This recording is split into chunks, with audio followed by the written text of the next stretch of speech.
तो चलिए आज एक ऐसी कहानी की गहराई में उतरते हैं जो एक पहेली भी है और एक बहुत बड़ा सबक भी।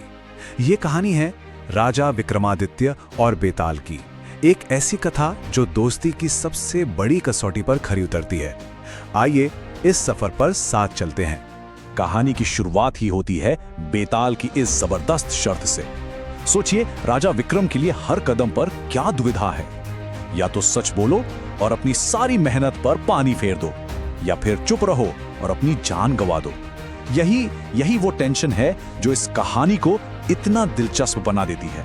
तो सबसे पहले आइए इस शर्त को जरा और करीब से समझते हैं। ये कोई मामूली नियम नहीं है, जानते हैं, ये तो बेताल का बुना हुआ एक ऐसा जाल है जिसमें राजा विक्रम हर कहानी के साथ फंसते चले जाते हैं। देखिए, ये कितना मुश्किल, मतलब कितना नामुमकिन चुनाव है। राजा विक्रम को न्याय और अपने लक्ष्य के बीच चुनना पड़ता है। अगर वो न्याय करते हैं तो मिशन फेल, और अगर मिशन को चुनते हैं तो न्याय का क्या।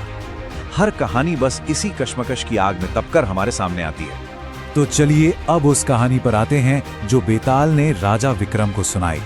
ये कहानी है 3 जिगरी दोस्तों की, जिनकी दोस्ती की परीक्षा एक ऐसे मोड़ पर होती है जिसके बारे में उन्होंने कभी सोचा भी नहीं होगा। तो कहानी में है 3 किरदार, अर्जुन, भीम और करण। और ये सिर्फ दोस्त नहीं थे, अरे नहीं, इनकी दोस्ती की तो मिसालें दी जाती थीं। मतलब लोग कहते थे कि ये तीनों एक जान हैं, कभी अलग हो ही नहीं सकते। फिर एक दिन जब ये तीनों दोस्त एक घने जंगल से गुजर रहे थे, अचानक उनके सामने एक शेर आ खड़ा हुआ। बस उसी एक पल में उनकी दोस्ती की असली परीक्षा शुरू हो गई। खतरा देखते ही तीनों ने जो सही समझा वो किया। अर्जुन फुर से पेड़ पर चढ़ गया, भीम ने झाड़ियों में छिपकर अपनी जान बचाई। देखिए, ये एक नेचुरल रिएक्शन है ना, खुद को बचाना। लेकिन करण वहीं खड़ा रहा। वो अपनी जगह पर डटा रहा, जैसे उसने उस पल में अपनी जान से ज्यादा अपनी दोस्ती को चुना हो। और जरा करण के साहस के बारे में सोचिए। वो सिर्फ शेर के सामने खड़ा नहीं हुआ, बल्कि बिना किसी डर के उसकी आंखों में आंखें डालकर देखता रहा। ये सिर्फ बहादुरी नहीं थी, ये दोस्ती के लिए एक अटूट भरोसे का सबूत था। तो फिर हुआ क्या? शेर ने करण के इस शांत और निडर रवैये को देखा, एक पल के लिए रुका और फिर शांति से मुड़कर चला गया। कमाल है ना? यहां हिम्मत ने ही खतरे को टाल दिया। जब तक अर्जुन और भीम बाहर निकले तब तक तो खतरा जा चुका था। तो कहानी तो यहां खत्म हो जाती है, लेकिन असली सवाल तो अब शुरू होता है। बेताल ने कहानी सुनाकर राजा विक्रम के सामने एक बहुत ही मुश्किल पहेली रख दी।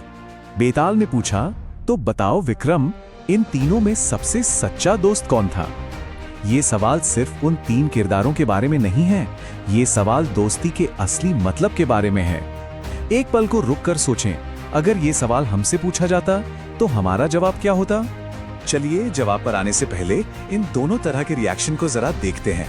एक तरफ है अर्जुन और भीम, जिन्होंने खुद को बचाने की अपनी स्वाभाविक प्रवृत्ति को चुना, और दूसरी तरफ है करण, जो उस प्रवृत्ति से ऊपर उठा और दोस्ती निभाई, तब भी जब उसके दोस्त उसे अकेला छोड़ गए थे। चुनाव थोड़ा मुश्किल लग सकता है, पर शायद उतना मुश्किल है भी नहीं, है ना? अब बारी थी राजा विक्रम की। उन्हें सिर्फ सही जवाब नहीं देना था, बल्कि उसके पीछे की वजह भी बतानी थी। और हाँ, उन्हें यह भी पता था कि जैसे ही वो बोलेंगे बेताल उड़ जाएगा। और राजा विक्रम ने बिना एक पल भी सोचे जवाब दिया। उन्होंने कहा, सबसे सच्चा और बहादुर दोस्त तो करण था। वजह बिल्कुल सीधी और साफ थी, क्योंकि उसने खतरे का सामना किया, वो भागा नहीं। तो विक्रम के इस फैसले से सच्चे दोस्त की परिभाषा क्या निकलती है?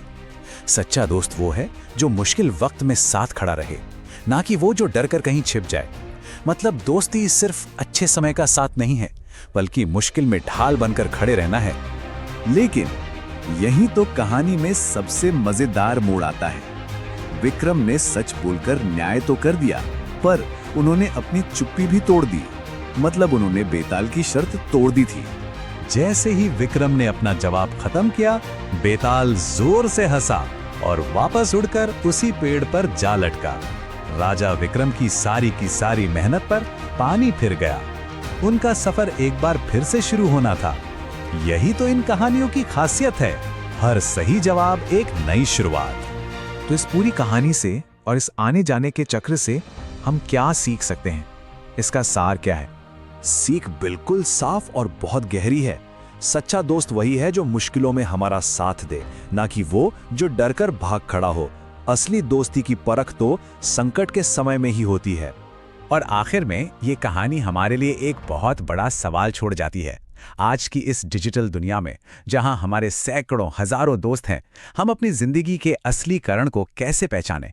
कौन है वो लोग जो मुश्किल आने पर भागने के बजाय हमारे साथ खड़े रहेंगे? इस पे सोच